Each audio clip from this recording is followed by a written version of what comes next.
Alright. This is a little personal recording session for the King of Corn, but I'm going to be uploading this to my channel as public, as it is kind of a good piece, a little bit of food for thought. At least that's what I think. So, this map, DE Judge, fucking cool. I love this, the grand scale of this whole thing. I think it's very awesome. Let me take a sip of cola. I can't live without. No sugar though. Okay. I have one major gripe with the map. And it's kind of a product of us moving as Counter-Strike players, and as you know, the whole scene of Counter-Strike kind of moves towards more non-linear maps with a little bit more fluidity in control. I think a lot of things in the world, in our world at least, on the planet Earth, are losing their hard-boiled shells, so to speak, and moving more into a fluid consistency, which is kind of cool. There's more freedom and more wiggle room. So what I mean by that is that this map, if you think about Dust 2 or Mirage, there's very, set expectations of what's going to happen and where. For example, A ramp, the action is going to happen around 8 seconds. T is going to be popping out in like 8 or something. I might be wrong on that, but it's very, every round it's very consistent, and it's very easy to lull yourself into a realization that the timing it's very, you can expect the same thing happening every round. I tested the timings. This might play in a different way, but I tested the timings, and the CTs can get around like 10 seconds over here. And the T's can peak this, and they get in 10 seconds like around this part. So this is like having this area, for example, has the same sort of structure as like a ramp, and that's fine to have said structure again. But I think with maps like Overpass and I think Terrain was ahead of its time with a little bit more fluid timings in many areas, and how it did away with said timing schedule, how the whole map was clocked. Overpass definitely, you have your set timings, but the environment kind of forces you to get creative and play around those timings. Play around different timing system instead of, player is going to be peeking around this corner over here. There's so much space, and many situations are going to be, placed around utility anyway, like so, that the players are like kind of forced to then figure out a way to approach the whole situation in a way different way. The timings on A are also like very tight. This reminds me of like the whole criticism culture on disparity, by 3 clicks. Yes, that map. How the map didn't really have like setup zones for T's. This map definitely has setup zones. Like for example here, you can use all this space for setting up, but the timings are so tight that in 10 seconds, the CTs have like good 3 seconds to set up on the bomb site. And I checked the timing. Like you can get here in like 8, 1, 2, and then T pushes out. The timings are so tight for the T's that you absolutely can like just rush this, and the map's design kind of promotes rushing, and on CT side it promotes just like camping and mollying out, doing the same thing every round, which doesn't result in very exciting gameplay, in my opinion. I think we need more maps with more maps like Overpass and more maps like Train. I love Train. More maps with a little bit more fluid control. For example, if this area, which is a bomb site, wasn't a bomb site, imagine this area being a bomb site, and then obviously the rest of the map would have been laid out in a more different way. But what that would mean is that this would be the first contact here, right? First contact, and then another contact over from here. And then, you know, CTs wouldn't have to play this angle every time. Right now, you either have to, like, play up here. If this becomes unviable through utility or something, you just have to figure out another position like this. But it's still, like, conceptually, you're doing the same thing all over and over again. So yeah, imagine this room as a contact point and like a, you know, control point as well added onto that. So the bomb site would be like, you know, then you don't necessarily have to play, you know, peek into this. You can give this to the T's as CT, and you can then play the second room leading up to the bomb site. Like, imagine this being the bane to a bomb site, and then heaven coming up from here, and then the bomb site would be like down here. There are so many setups that you could then build up on that, and control elements. You could have an eco where 5 players like set up different in a different positions around this room, and then, like, you know, get 2 guns and rotate back to the other bomb site, and you can also create these fluid situations around the map where the map doesn't have to follow the classical Foursquare, you know, design layout design. You know, this map has mid, B, and A, and there's, like, you know, the classical short stretch with this, like, you know, CTs can hold this to be exact, like this goes to A, and T's can smoke this off, and now they control the entrance to A. But that's pretty much like how the map doesn't really evolve past its expected level, you know?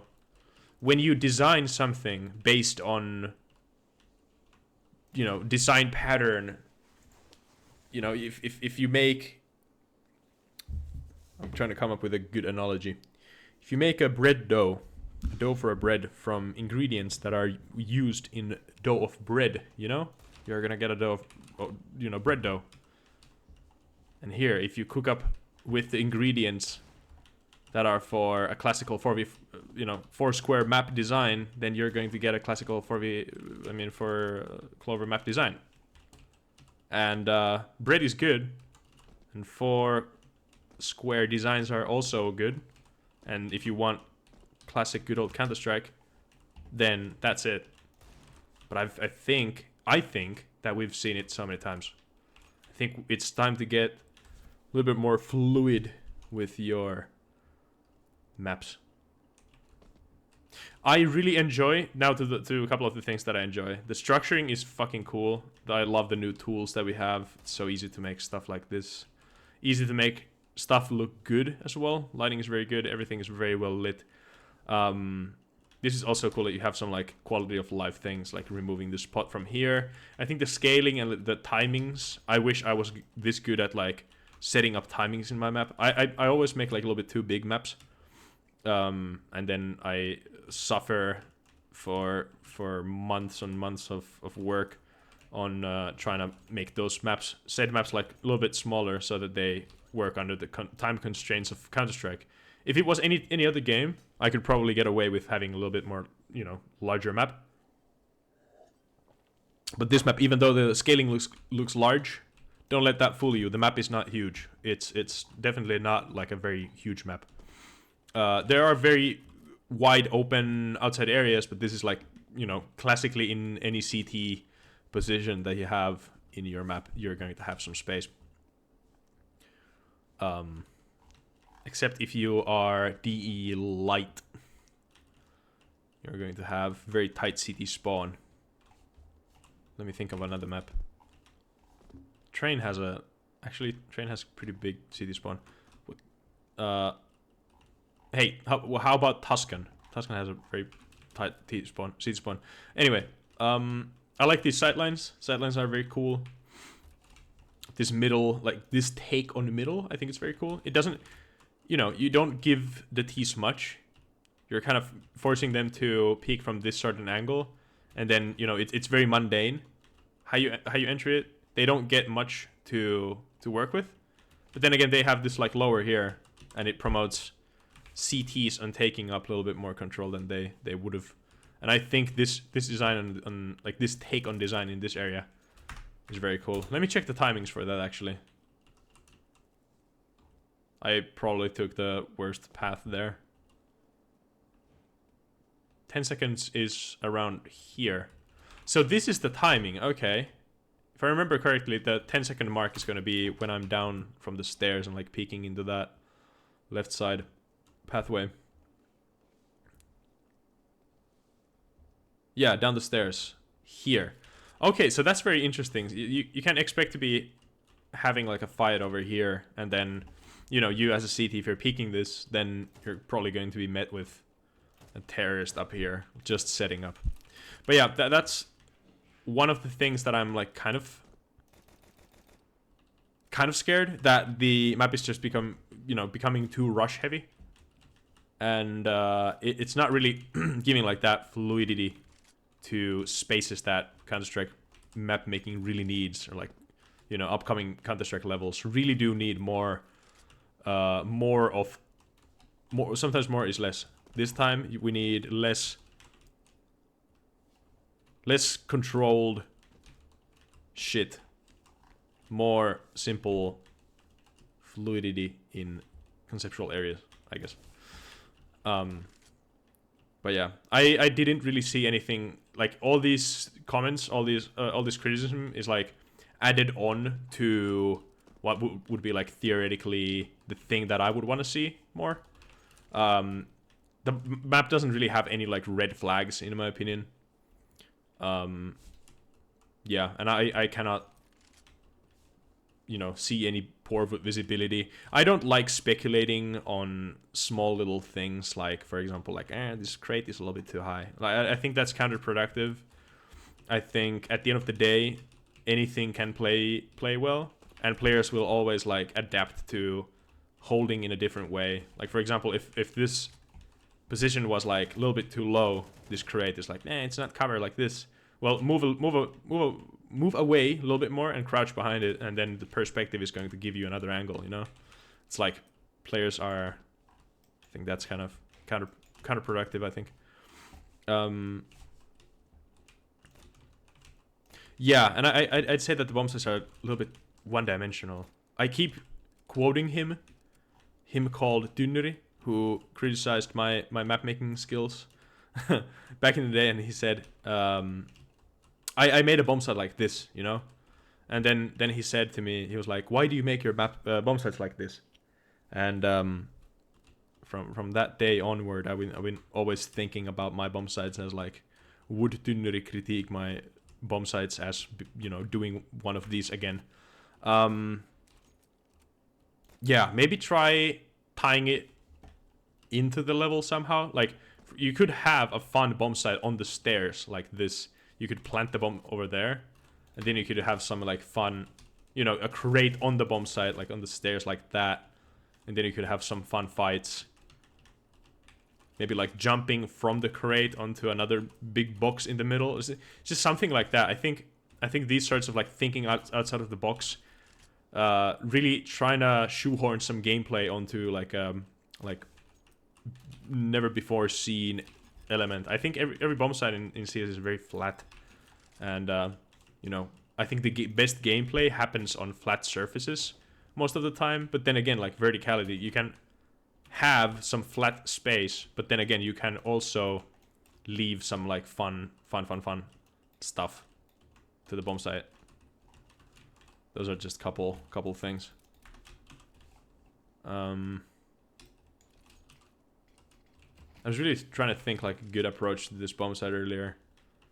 I truly think that it's just you kind of smoke yourself off and try to play around that. The timings are really, really tight, so you can actually surprise the CTs by just like peeking, pushing that lower area. But as said previously, I think the scaling is really cool. T-spawn, you're like immediately spawning here like, oh, this is fucking awesome. I like it a lot. I was almost thinking like, could you have some sort of a boost window here to help with gaining like middle control over this sideline, like here. Like imagine having a window that you could see like this to control like this lower mid. That would have the effect of CTs having to like kind of push closer to here, and then like getting past the window to push into an angle like this, it would add another element to kind of a one-dimensional area. This is like expected to be T controlled. If CT pushes it, they're gonna get the control of it, you know? Or if they molly it like this early round, they have the time, I think. You know? You can just kind of get the control of this, and then that's if you rush mid as a CT, that might be your mid control over there. I think you should have something more, like one thing here that limits the players just like absolutely flushing down middle or down CT from mid. I find that this is like one of the things that really makes or breaks the map in or makes the map feel very deathmatchy if you let the T's get into your CT spawn too quickly. Cool angle, by the way. It's very awesome. Where do you... Oh, it's limited to here. I was thinking that like this back garage should be somehow the bomb site. And also like one more thing. I think there's some element of player progression. Like you don't really get a strong position here. Like imagine having some sort of a little cave or something that you could control inside of this like hedge thing. Like some sort of communications, like wiring or pipes you could just like get into, and then it would be really hard for the CTs to like kind of rat you out. You would be kind of just like lurking inside, and then you know you don't really have that sort of element here, huh? But those are just couple ideas.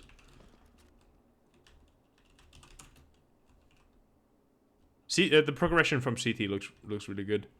I always struggle with making like, you know, from CT to bomb site connections like really unique and creative and play well at the bottom of it all, I guess. But yeah, this looks fun. You can already, you have a tight angle, you get past that, and you have multiple choices that you can do, and then there's like one or two very strong positions for like pushed up players that are kind of safe to peek.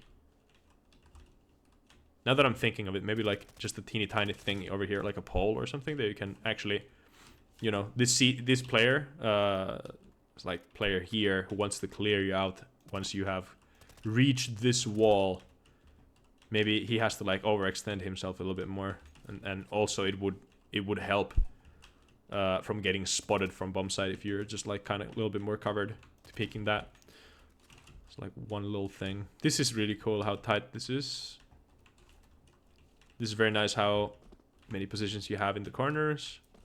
It's very nice. This is the fastest rotate from middle to B. So it makes sense that it's like super tight. I really like the fact that what Ancient did to the whole map making scene.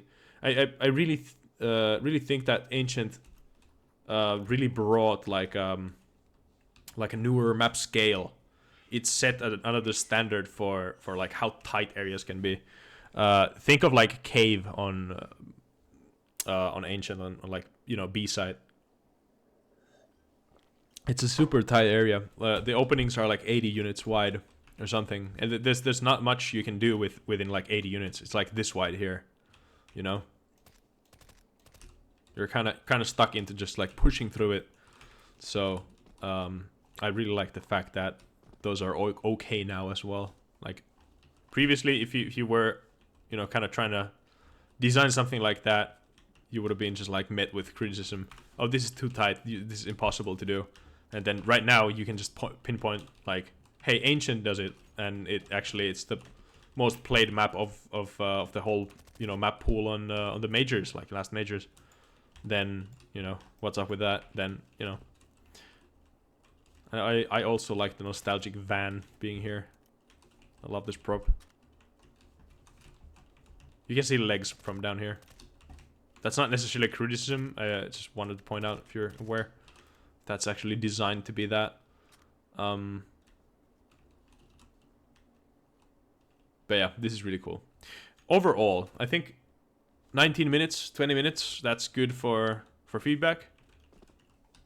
I don't know anything about this map. Again, I'm just, you know, drying out my mouth by spitting some shit. Yeah. I think that's it. The map looks really cool. I love the scale. I love the aesthetic. I love the setting. Very fresh. I love the gray boxing. I love that you put so much effort into establishing the theme, establishing... Oh, look at that sun. Oh my god. Establishing where we are. It's very grandiose. Alright, I think that's it. Thank you for watching. Take care. Catch you later. Stay safe.